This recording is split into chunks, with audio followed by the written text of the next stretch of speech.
বাড়ির পাশ থেকে খবর এলো, ওরে আব্দুর রহমান তো নাই রে। একটু আগে গল্প করছিলাম চায়ের দোকানে, বাড়িতে গিয়ে দেখছি আব্দুর রহমান নাই, চলে গেছে। যদি একটা মরণ, সারা পৃথিবীর মানুষ যদি মরণকে স্মরণ করত, মরণকে স্মরণ করে যদি তার জীবনটাকে অতিবাহিত করত, তাহলে সে কোনোদিন খারাপ কাজ, অন্যায় কাজ, 2 নম্বর কাজ সে করতে পারত না। মদ কত দামি জিনিস। মদ একদিক দিয়ে আমাদের ভালো। একটা লোক ওই এক জায়গা থেকে অমুক জায়গা যাবে, তো যাওয়ার জন্য বলছে ভাই, বেটারাকে বলছে বেটারে তোরা কিছু নিবি কি? বলছে আব্বা আমি এই জিনিসটা নিব। বেটি বলছে আব্বা আমি এই জিনিসটা নিব। দিয়ে একবার চলে যাচ্ছে, যাওয়ার পর চলে গেছে বিদেশ। অস্ট্রেলিয়ান লোক ভারতে ঢুকেছে, ভারতে ঢুকে ভালো ভালো আপনার কিনা পণ্য সে সংগ্রহ করেছে। সংগ্রহ করার পর এবার সবকিছু সে নিয়েছে। এবার নেওয়ার পর তার একটা ভালো পছন্দের একটা পাখি, একটা কাকাতুয়া কিংবা আপনার টিয়া, তাকে এত ভালো লেগেছে, ওই পাখিটাকে নিয়ে সে বলেন দাম কত?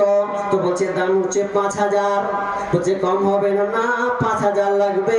এবার ওই আপনার পাখিওয়ালাটাকে বলছে ভাই যে আমি যে পাখিটা বাড়ি নিয়ে যাব, তো বাড়ি নিয়ে যাওয়ার পর একে আমি কিভাবে লালন পালন করব, আমি কিভাবে খাওয়াবো, কতটুকু জায়গা তাকে দিতে হবে।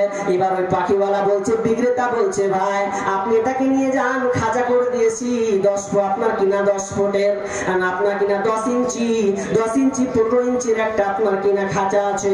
এই খাঁচাতে আপনি ঝুলিয়ে রেখে দেবেন, টাইম মতো ওকে খেতে দেবেন, ও আপনার সামনে থাকবে, কথা বলবে। নিয়ে 5000 টাকা দিয়ে চলে গেল। ভালো করে শুনবেন, গল্পটার মধ্যে কিন্তু জ্ঞান আছে, জানা তা গল্প নয়। এবার যখন নিয়ে নিল, নেওয়ার পরে আবার চলে গেছে বিদেশে। বিদেশে নিয়ে যাওয়ার পর এবার বাড়ি নিয়ে চলে গেছে, টেঙে দিয়েছে। টেঙে দেওয়ার পর ফের আবার 6 মাস পর যাবে। 6 মাস পর যা ফেরে যাবে, বেটা কিছু লাগবে? আব্বা এটা নিও। মা কিছু লাগবে? এটা নিও। এবার পাখিটাকে বলছে, এই পাখি তুই বল, আমি তোর দেশে যাচ্ছি ভারতে, ওখানে যেখানে আমি পাখি নিয়েছিলাম তোর ওই জায়গায় যাবো, বল তোর কি কোনো তোর তামান্না আছে, তোর কি কোনো চাহাত আছে, তোর কি কোনো পাওনা আছে? ওই পাখিটি কাঁদো কাঁদো ভাব দিয়ে বলছে, ও মালিক আমার কোনো আবদার নাই, কিন্তু আমার একটা কথা আপনি নিয়ে আসবেন। এই আপনার মুক্তবার আপনার কিনা এই বন্দি খাঁচা থেকে কিভাবে মুক্ত বাতাসে ঘোরা যায়, মুক্ত হওয়া যায়, এই খবরটা আপনি একটু আমাকে দিবেন। এবার ওই লোকটা, অস্ট্রেলিয়ান লোকটা চলে গেছে। যাওয়ার পর সবকিছু লেনদেন করলো।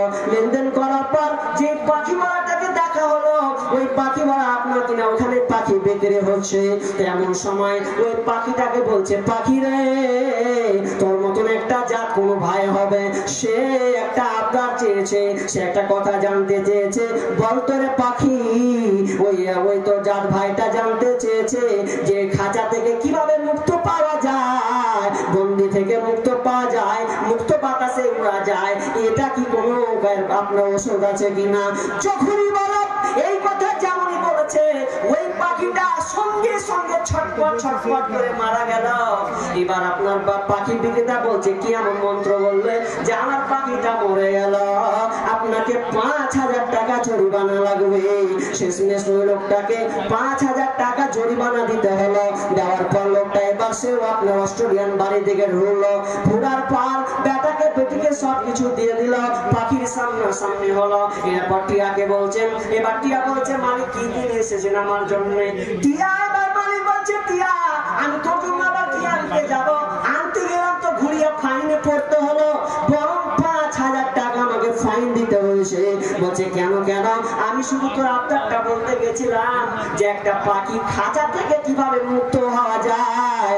আমি যখন এই কথাটা বলেছি, পাখিটা ছটপট করে মারা গেল। আর যখন এই কথাটা বলা, ওই পাখিটাও যেমনই মালিক বলেছে, ওই পাখিটাও তার সামনে ছটপট করতে মারা গেল। মালিক বলছে কোন ভেজালে